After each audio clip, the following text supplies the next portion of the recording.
Itong bagong endorsement mo, mark ba ito na pagbabalik mo na ng showbiz after giving birth? We'll see. Syempre, ang last project ko yata with GMA was Royal Blood. Tapos, si Mikael kasi nag-running man din siya after Royal Blood. But then I got pregnant kasi after that eh. So, right now, let's see, if there's a great project up ahead, why not, diba? We're always open to working on new projects and you know, syempre, we also have like a new brother in show business, so it'd be cool to work with Emilio, maybe Lauren kung babalik siya. So it's fun that we actually have family in the business with us as well. Kasi dati parang we just Mikael or like me and Lauren. So masaya na may dagdag. We'll see. But for now, content muna habang wala pa. And enjoy naman namin yung pagpa-content namin. Talking about that, parang napag-usapan niyo na ba din kaya paano yung magiging dynamics niyo in case na gusto mo nang bumalik sa akin? I think for now, dapat may isang parent na maiwan kay Leon. So kung may isa na magtatipid, may isa dapat na nandoon para nakabantay. Kasi one thing that we want is, yung paglaki ni Leon, dapat talaga may isang magulang doon na hindi nakaasa lang sa help na nandun. We're very lucky na meron kaming kasama sa house, meron din kaming yaya na tumutulong kay Leon. But parang secondary na lang. Dapat parang they are there to help us in times that we need an extra hand. Hindi yung nakaasa lang kami. And lastly, kasi before giving birth to Leo, parang alam ng fans na kayo together, lagi kayo, hindi yung Mikael, lagi kayo lumalabas, has it changed na nung dumating sila yun? Or paano nyo nagagawa yung time nyo together? Kayo.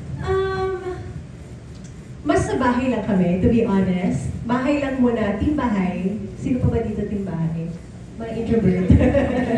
Mga team bahay muna kami for now. So yung mga movie nights namin, naging Netflix nights. We have weekends where we spend time with friends and family. Pero minimal na lang siya. Ang wish ko is makapag-travel kami soon. Dahil may passport na si Leon. So pwede na siya mag-travel. Wala nang travel pa. Thank you. Thank you. Masagot na yung itatanong dapat ni G. Trillanes. G, in behalf of Nerista, nasagot na niya. Yung bonding time daw ninyo. Yes. Si Ate G. Oh my God, bigyan niyo pa siya na, naiyak na yata siya. Oh, naiyak siya, yes. Yeah. G, okay ka na sa sagot niya, ha? O bueno, let's move on to Pumakaw, si John Bueno. At saka si John. Ayun na siya. Ay, baka natin tao nito. Wait, John, wait. Hi. Hello. Hi, Megan. Hi, Queen. First of all, congratulations on the Thank baby. you. And of course, congratulations also on this new endorsement. Now, I just want to ask you, how has your husband been quite a part of your life right now? Because it's gonna be totally different, right? Yes. What you were doing in the past is now gonna be extra difficult because you have someone to take care of. Yes. How does he help you? I would say Mikael helps me emotionally. Tinutulungan niya ako na i-process ang lahat ng extreme emotions ko, like I mentioned kanina.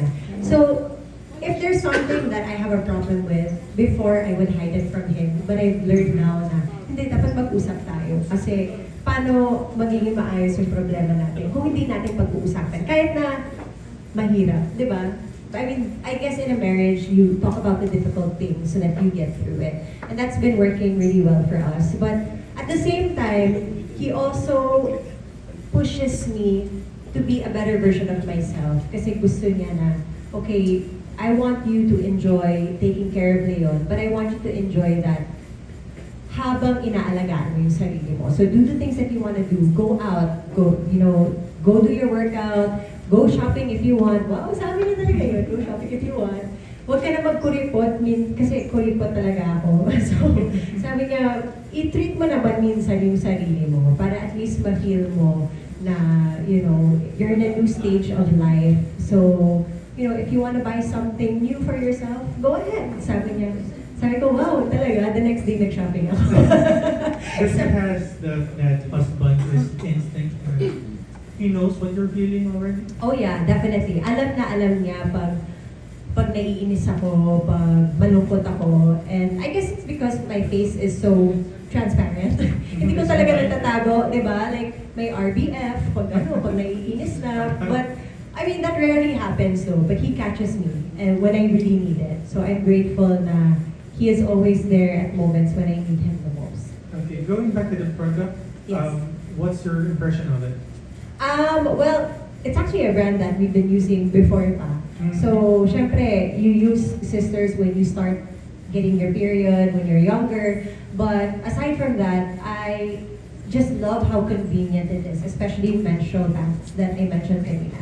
I don't think it's something that us women should be ashamed of, and as men, I don't think it's something you should be ashamed of buying because it's part of your partner's life, it's part of their, you know, their body, and it's something that we should all learn about. And what do you call this? And I think it's something na we should really take focus on. Kasi syempre iba-iba tayo mga women pagdating sa cycles natin. But at least we have products that we know can support us during these times.